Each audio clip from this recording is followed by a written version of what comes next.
Welcome to Justice Trek. My name is Ted Kilvington, and this is an audio and video log that journeys through comic book history as I discuss individual comic book stories of Star Trek, the Justice Society, and the world's greatest superheroes, the Justice League of America.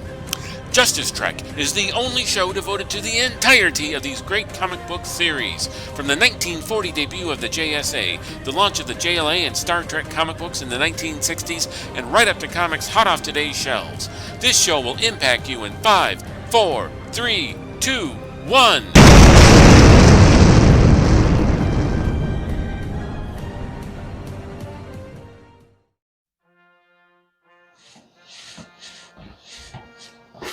Oh, hi. Almost missed you. I'm Ted Kilvington. Thanks for stopping by. Today is Justice Trek Episode 3. We're going to be talking about the legendary, the historical, the granddaddy superhero team comic of them all, 1940s All-Star Comics number 3, with the very first appearance of the very first superhero team, the Justice Society of America. You know, I'm a big Justice League fan. I think you should know that by now. But don't forget, I'm also a big Justice Society fan. I even had a JLA JSA vanity plate. So, also available are the previous episodes. Episodes 1, where I discussed 1976's Justice League of America, number 137, with the first meeting of Superman in the original Captain Marvel, Shazam. And episode 2, where I discussed the very first Star Trek Expanded Universe story. That's the very first original Star Trek story outside of the original series. Gold Key Comics Star Trek number 1 from 1967. They're both out there. Please check them out. And if you like them, click subscribe, and hopefully you'll like this episode too. So, let's see, a bit of background information. Let's see, blah, blah, blah. I wrote down a lot of historical stuff, but I don't want to bore you with all that. Suffice it to say that there were a couple superhero meetings where one hero might meet another hero, or one hero might fight another hero. But this is the first time a group of them ever gathered together. This comic was published in November of 1940, and it was actually not one big Justice Society story. It was actually a story where they sat around telling other stories. Basically, there was just a framing device where they told individual, regular solo stories that could have appeared separately, for the most part. The characters in this first episode, this first superhero team story, blah, blah, blah, blah, blah, Hitler, blah, blah, blah, blah, blah, blah, blah, blah. There's the Flash, young scientist Jay Garrick, the Green Lantern, radio engineer Alan Scott, the Hawkman, that's Carter Hall, socialite, archaeologist, and reincarnated Egyptian prince, the Atom, college student Al Pratt, the Spectre, a deceased police detective Jim Corrigan, who was brought back as God's avenging ghost. There's the Sandman, wealthy playboy Wesley Dodds, the Our Man, scientist Rex Tyler, Dr. Fate, archaeologist and sorcerer Kent Nelson. Plus, there's a couple guest stars in this episode, people who aren't at this time members of the Justice Society. There is the original Johnny Thunder, the young doofus who is somehow master of a thunderbolt genie.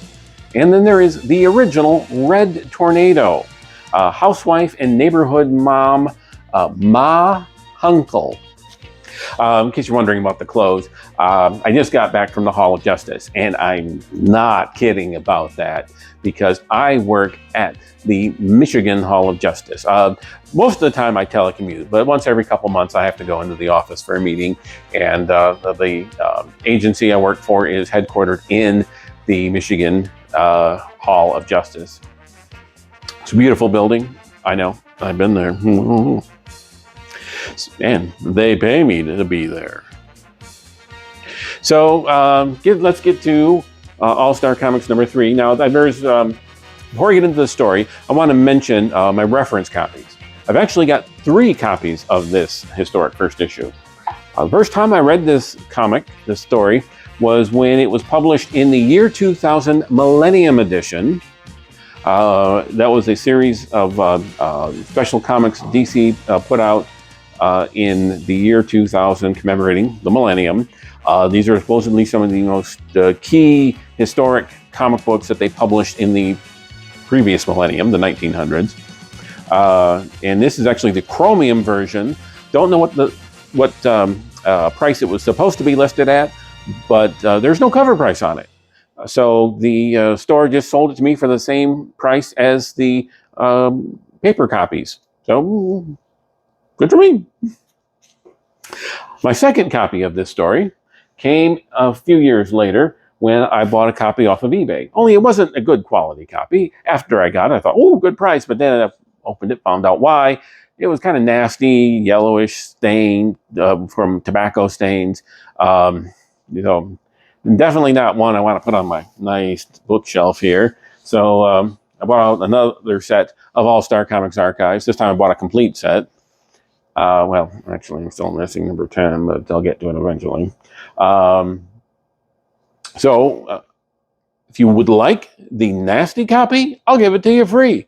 Just send an email to thejusticetrek@gmail.com and tell me why you want a nasty old copy of All-Star Comics Archives Volume 1. Be sure to include your mailing address or I won't mail it to you. So, okay, let's get into the story. The splash page shows the 8 members sitting around a round table. In order from left to right, we see the Atom, the Sandman, the Spectre, the Flash, the Hawkman, Dr. Fate, the Green Lantern, and the Hour Man. In the background, we see a wall with dark wood paneling. We also see a fireplace, and on the mantle, over the mantle, there's a sign that says, The Justice Society of America.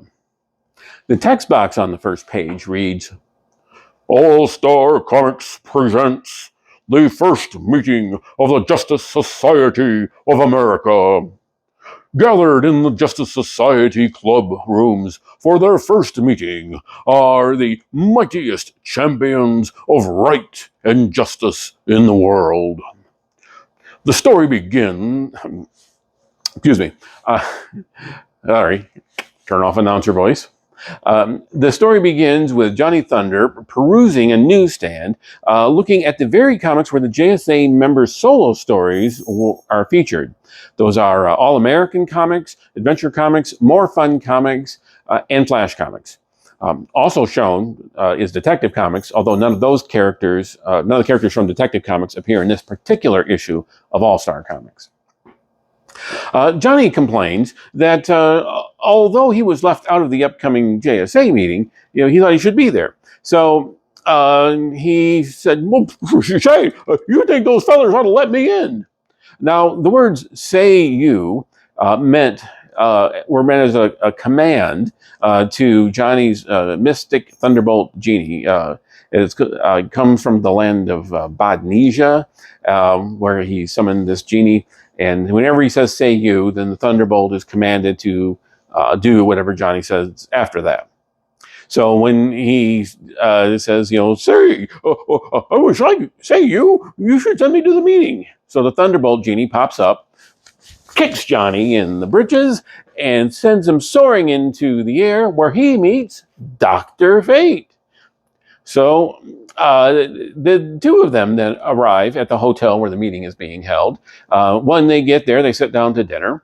And then the Flash asks Johnny what he will contribute to the meeting, since he's not a member. And Johnny replies that he'll contribute an idea. And that idea is all of the members around the table will tell a tale of one of their recent solo adventures. The Flash goes first, and he begins his tale with the sinking of a Spanish galleon off the coast of Panama in the year 1567. Jay Garrick's girlfriend, Joan, introduces him to her friend, Mary Rogers, And then Mary explains that her father is trying to search for the vessel only to be thwarted by a gang of roughnecks. The Flash decides to help and runs from New York to Panama in 16 minutes, and then begins swimming off the coast looking for the ship underwater. After discouraging a shark from making a meal out of him, the Flash locates the sunken vessel and then helps Captain Rogers find the ship. The Flash then deals with the roughnecks, who he grabs the rudder of their ship and swimming at super speed to the Arctic, pushes the ship all the way there, and then he swims back to Panama to finish helping Captain Rogers find the sunken galleon. So next we have a tale of the Hawkman. The tale is The Men Who Could Live in Fire. So Carter Hall's girlfriend, Shaira, tells him that she's about to travel to the Isle of Krakatoa to investigate the strange balls of fire and explosions. Walking home, however, Shaira is ambushed by a dark-skinned man wearing a turban. Although Carter is able to subdue the ambusher, the captive then explains that he works for a man named Mazda, who doesn't want Shaira to learn the secrets of the fire ghosts of Krakatoa. Deciding that he must investigate the fire ghost himself before Shaira arrives, the Hawkman grabs a mace that he calls the Hammer of Thor, and then flies the 10,000 miles to the island. Upon arriving, the Hawkman explores the volcano and sees that the fire ghosts are men encased in living flames. The Hawkman then reveals his findings to the just-arrived Shaira. The two then don asbestos suits that cover them from neck to toe, leaving their heads uncovered. Except also uncovered are Hawkman's wings. So entering the volcano, the two are quickly outnumbered and captured and are then taken to Mazda. Mazda is a man with red skin, wearing only a yellow loincloth, metal gauntlets, leather boots, and a cap which resembles a human skull. He shows the couple his force generator, which turns the steam from the lava into the living flame. As Mazda's men throw the couple into a lava pit, the Hawkman grabs Shaira and flies her to safety, then goes back to destroy the force generator and to fight Mazda's men. Once the living flame is taken out of the picture, Hawkman is able to swiftly take out the lava men and throw Mazda into the fire. Then, arriving in the Krakatoan village, the native who tried to stab Shaira in New York, now wearing only a loincloth, explains that Mazda was a scientist and invented the generator and the fire suits in a scheme to become a world power. The native then dies. Shaira returns to her hotel, and the Hawkman flies home. The Spectre's story begins with a series of grisly murders committed by what appears to be shadows. Detective Jim Corrigan is called in to investigate, and he knows that the murders are only committed during full moons. The gumshoe walks down the street at night, pondering the evidence, when he sees a giant, ugly bronze statue climb down a building. Then he seizes the deceased police detective. Of course, he doesn't act deceased. But the statue seizes Corrigan and hurls him at a brick wall with tremendous force. The detective was able to dematerialize through the wall and then emerge as the Spectre. The bronze creature flies away, and then when the Spectre confronts him, the creature reveals that he is from the dark side of the moon. And he is on Earth to satiate his bloodlust. Refuses the ghostly guardian's entreaty to leave, so the creature challenges his opponent to a contest to bring the red moonstone of Yggdrasil to Earth. In interdimensional space, the two race swiftly, tricking each other at every turn. Once transforms into a dragon, but ultimately the Spectre prevails, transforms back into a statue, and hurls the red moonstone back into furthest space. Later, Corrigan's boss on the police force observes that although the murders have stopped, they may never know why. Now, it is the Hour Man's turn. In his civilian identity of Rex Tyler, he is instructed by his employer, Mr. Bannerman, owner of Bannerman Chemicals, to attend a costume ball at the Durant estate, where the Durant Diamond Collection will be displayed. Rex decides to wear his superhero costume to the ball, and when he arrives, he encounters several other men also dressed as the Hour Man. Sensing trouble, Rex pops his Miracolo pill, which gives him super strength for 1 hour. A pill that enhances men for a defined period of time. There's probably some money in that. Anyways, when the imposters steal the diamonds, Rex tries to stop them, but is knocked unconscious, and the thieves escape. When he comes to, Rex is mistaken for a member of the group, but he eludes capture. As he leaves the Durant mansion, he spies the criminals fleeing in a boat, so he begins swimming after it. Confronting the criminals in their hideout, he is again knocked unconscious, but he comes to and surprises the criminals and then delivers them to the police.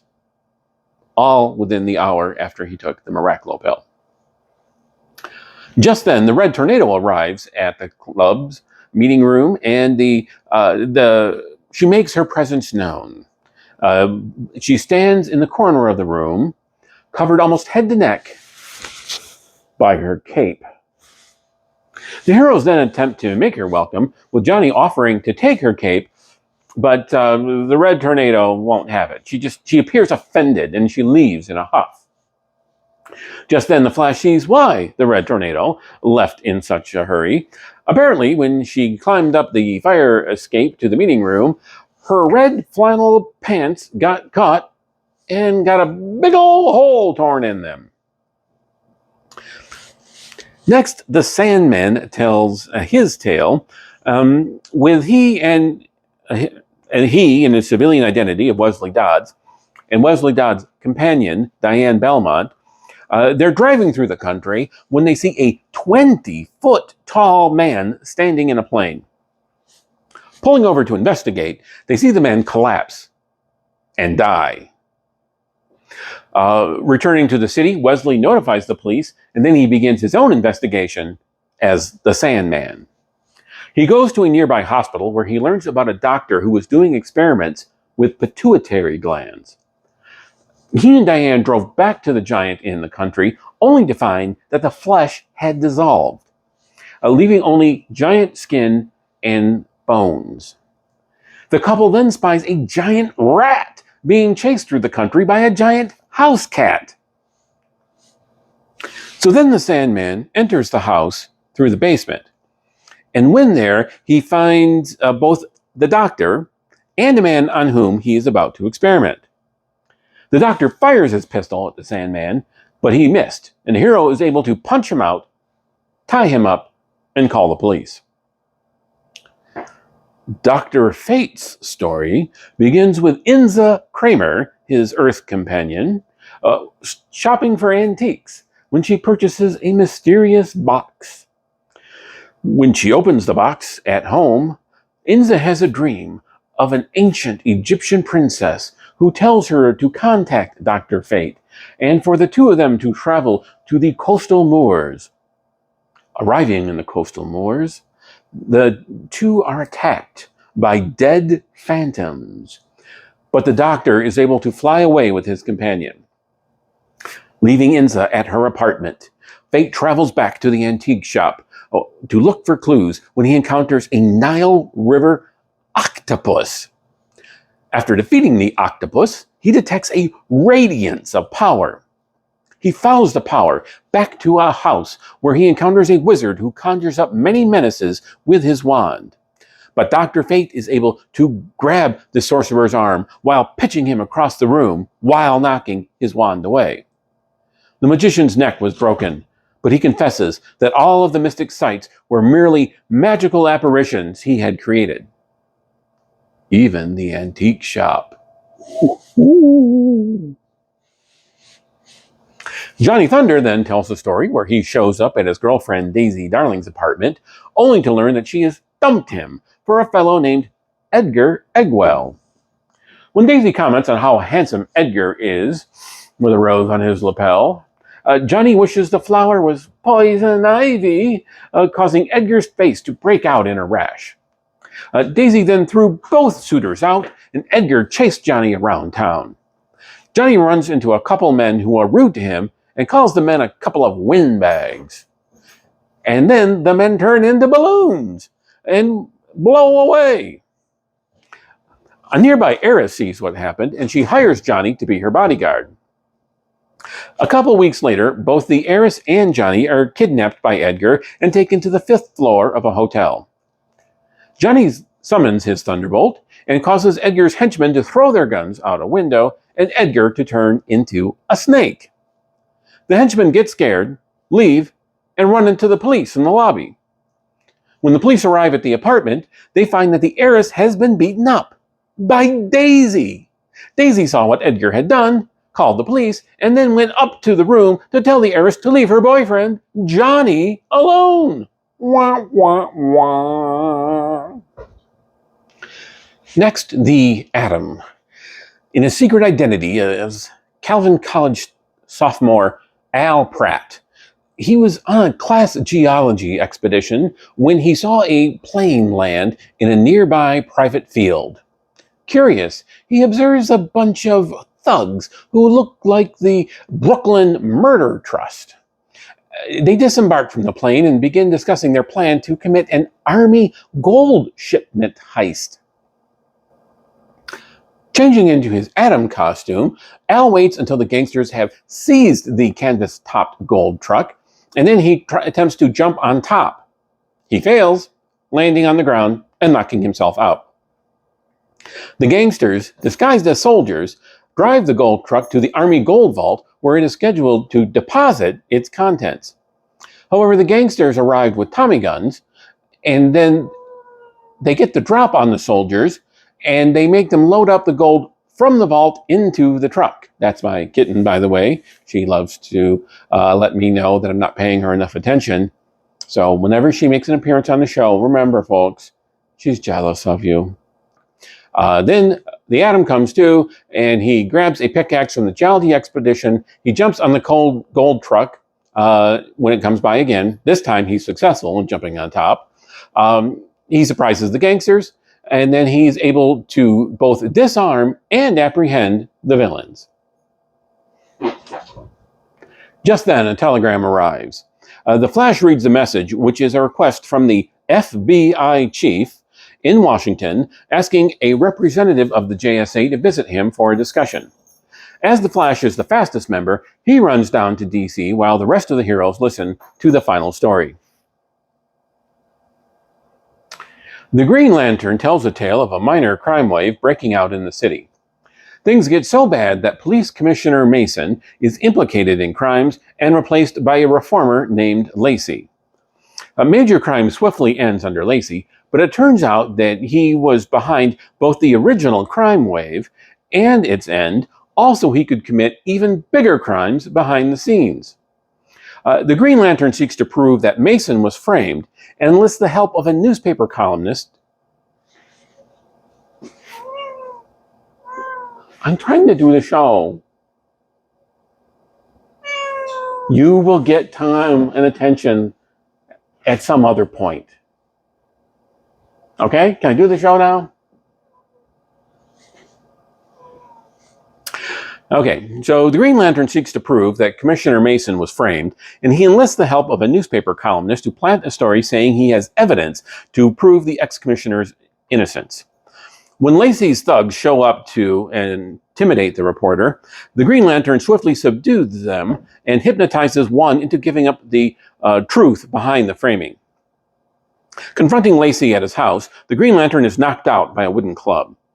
When he awakens, tied up, he uses his power ring to cut the ropes and escape. Lacey has already gone to a radio studio to arrest the columnist for withholding information from the police, when the Green Lantern arrives and hypnotizes Lacey into confessing his scheme on a live radio broadcast, ending this game. When the final story is finished, the Flash returns from Washington and says that the FBI chief would like the team to come pay him a visit in a few days. The team agrees, and the Flash invites the readers to read an announcement on the final page. On that page, the editors announced that All-Star Comics has been so successful by its third issue that it will now be published bi-monthly, meaning every 2 months, instead of quarterly, or every 3 months. And the editors say that in the next issue, the JSA will have one big episode, one big story, where they all work together, hand in hand, with the FBI.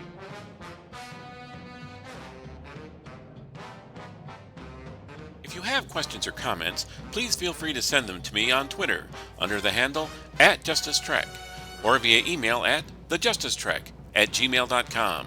Be sure to include the word "the" at the beginning of the email address. For research purposes, I rely heavily on dc.fandom.com, memory-alpha.fandom.com, comicfind.gamespot.com, the Grand Comics database at comics.org, and Mike Voil's website, Mike's Amazing World of DC Comics, at dcindexes.com. The opinions expressed are solely those of the host and any participants. This podcast is not a commercial enterprise and does not make any money. All copyrights are held by their respective owners. The opening sequence was animated by Craig Smith of Phoenix Studios. The opening music is Dragon Slayer by the Makai Symphony. The closing music pieces are the Superman theme, composed by John Williams, and the Star Trek theme from the original series, composed by Alexander Courage. Both closing songs are performed by the Superhero Orchestra. Under Section 107 of the Copyright Act of 1976, allowance is made for fair use for purposes such as criticism, comments, news reporting, teaching, scholarship, and research. Fair use is a use permitted by copyright statute that might otherwise be infringing. Nonprofit, educational, or personal use tips the balance in favor of fair use.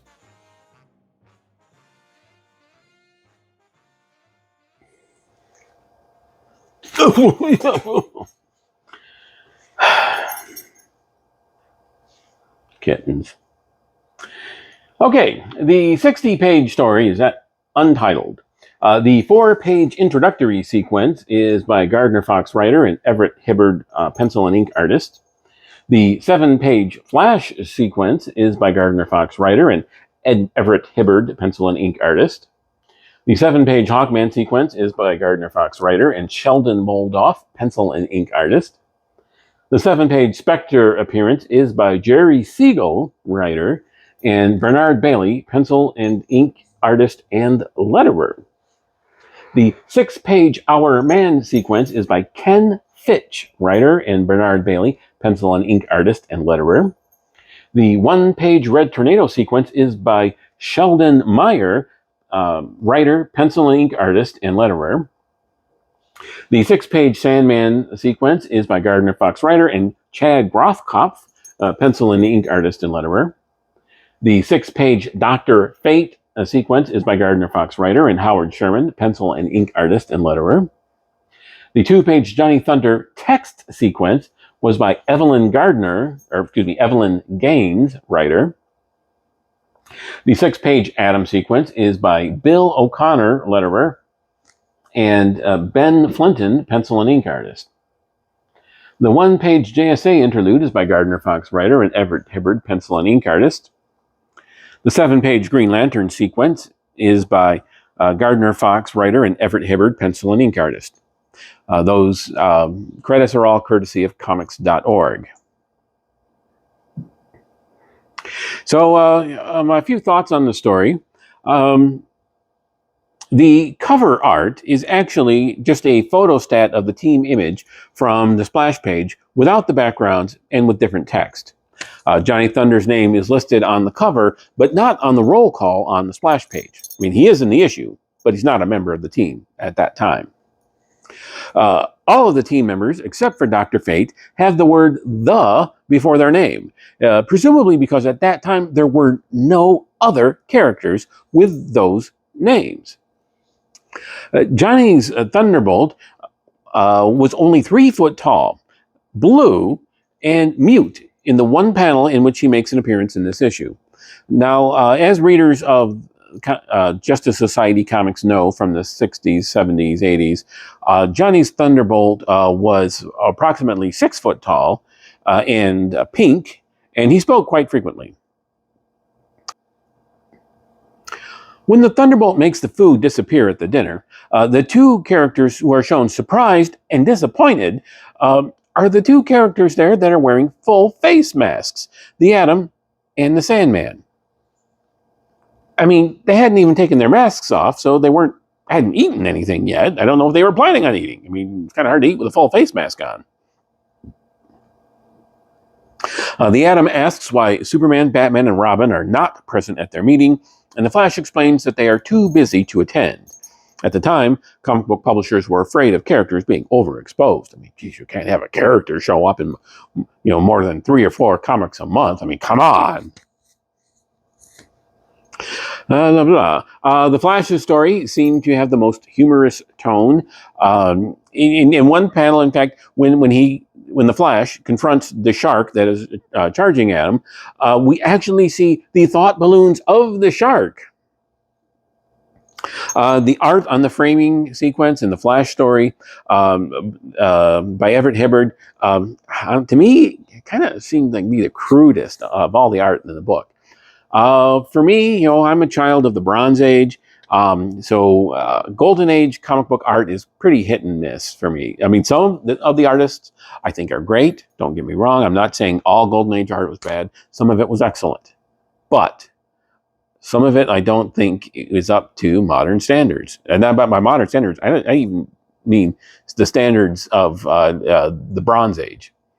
So I do recall in the 1970s, mid-70s DC comic called 4 Star Spectacular, where they would reprint stories of 4 different superheroes.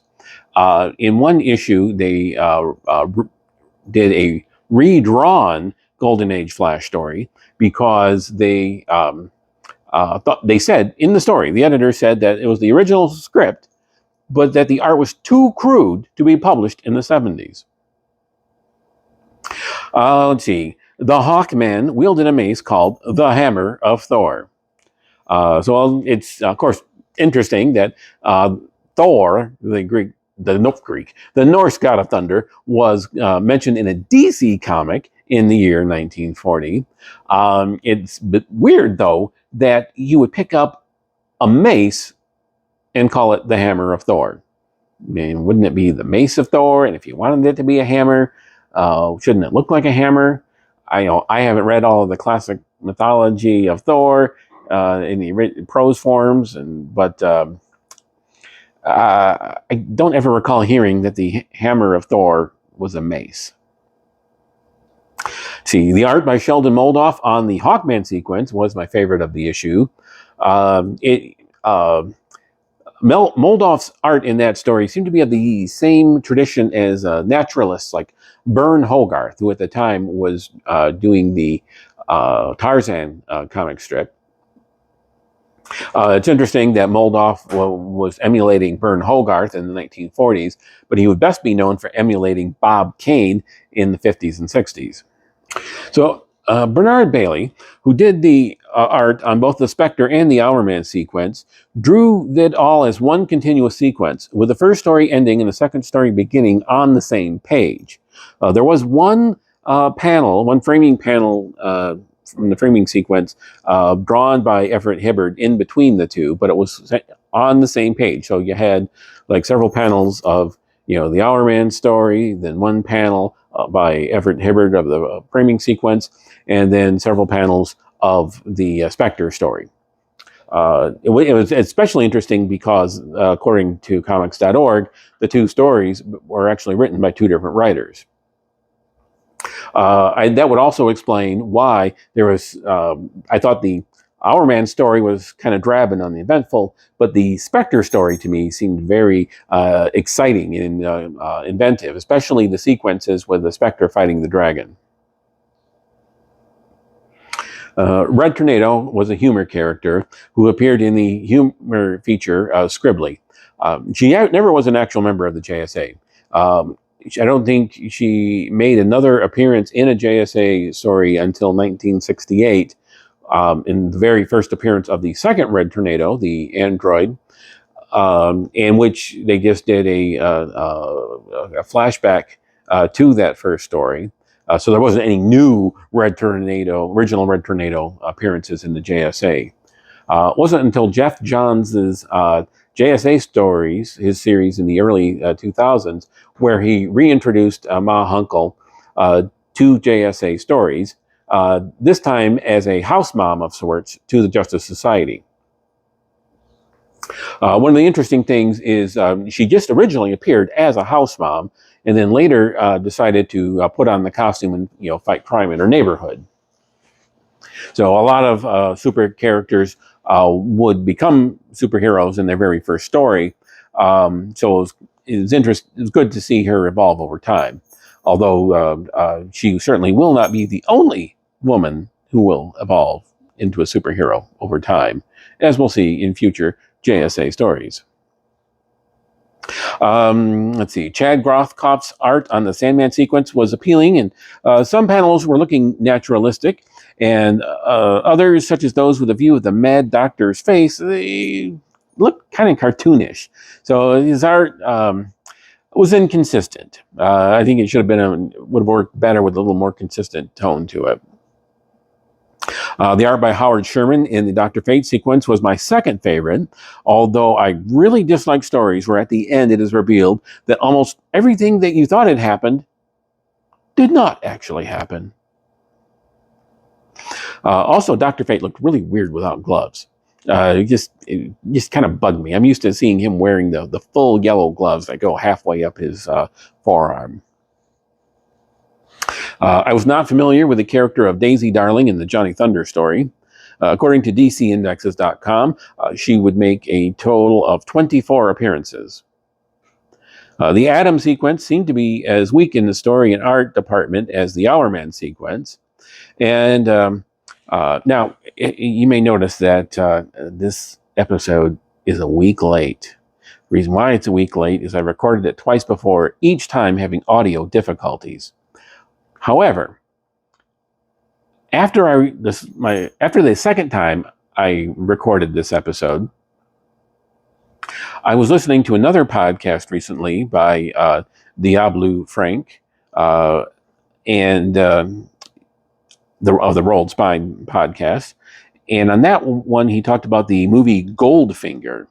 And the Goldfinger was about a group of criminals who were disguising themselves as soldiers for the purposes of driving onto the gold vault at Fort Knox. So it was like the same plot. They were doing this plot in a lame comic book story 25 years before James Bond did it. I doubt Ian Fleming swiped the story. I mean, there's no evidence that the creator of James Bond, when he wrote the novel Goldfinger, had ever read the first Justice Society story. It was most likely just eventually someone else, if an idea is good, eventually someone else will have it. Let's see. The Green Lantern story seemed out of place as it involved political corruption and took place over what must have been weeks or even months. The art by Martin Nodell was, in my opinion, kind of middle of the road for the issue. It seemed very odd for a character as powerful as the Green Lantern to be confronting armed gunmen with his fists. I mean, come on, they could kill you. Use your power ring. That's what it's there for. There was a lot of breaking the fourth wall in this story, including references to the fact that the superhero stories were appearing in comic books. Hawkman and Dr. Fate both killed their opponents in those stories. The Sandman story, while not involving the supernatural, honestly, it seemed to me to be that was even creepier than either the Supernatural, Spectre, or Dr. Fate stories. By the way, from the Spectre story, would go on to appear again in All-Star Squadron number 51 in 1985 as a Crisis on Infinite Earths crossover. Crisis on Infinite Earths? Maybe we'll get to that someday. Someday soon, I hope. There were at least 4 times in the story, 4 times, that a hero would be knocked unconscious. It's amazing how much of a cliche that had become, even by 1940. While many of the girlfriends, Joan, Shaira, Inza, would go on to marry the JSA members, some, such as Irene and Daisy, would not. Diane would feature prominently in the 1990s Sandman Mystery Theater series. The Atom would eventually go on to marry a woman named Mary, but it was never actually revealed whether or not it was the same Mary that gave him a hard time in college. So final thoughts. Obviously, for a superhero team story, you want to see them working together in action towards a common goal. So while it was great to see all of them together, it was the first team meeting, but it wasn't a team adventure, and that won't come until All-Star Comics #4, which, remember, is only 2 months away. Well, 2 months their time. I don't know how long it will be before I get to it. So that was weird, but overall, there were some. For me, Golden Age comics are really a mixed bag. There was, as I said earlier, I think there are some very fine artists, or were some very fine artists, that were producing quality work in the Golden Age of comics in the late 30s and 40s. However, there were also some artists who just weren't up to the standards of the Bronze Age and beyond. That's how I feel. So for me, Golden Age stories are hit and miss. Other than the Justice Society stories, and then maybe the Black Hawk stories, and we'll talk about that in a future episode. But other than those, I really have no interest in going through Golden Age stories. It's too inconsistent quality for me. Story-wise, again, there was a lot of inconsistencies. This issue, of course, had multiple writers, but it was interesting to me. Of course, the bulk of it was by Gardner Fox, who created not only the Justice Society, but also the Justice League. Speaking of which, next episode we'll cover 1980s Star Trek #1 from Marvel Comics, with the very first appearance of the Marvel adaptation of Star Trek the Motion Picture. But then the following week, following episode, hopefully it won't take a week between episodes, in the following episode, we will cover 1959's The Brave and the Bold #28, with the first appearance of the Justice League of America, also written, co-created by Gardner Fox. So with the Golden Age stories, like I said, mixed bag. I guess that's the short of it. I wish they had a longer story, one big story with the heroes working together. I wish the art could have been more consistent, and I wish the stories were more consistent. So that's it. I'd like to thank you very much for taking the time to tune in. If you haven't already, please click like, please click subscribe. If you don't, my kitten will be sad, and you don't want a sad kitten, folks. You don't want a sad kitten. So hey, keep on Justice Trekking.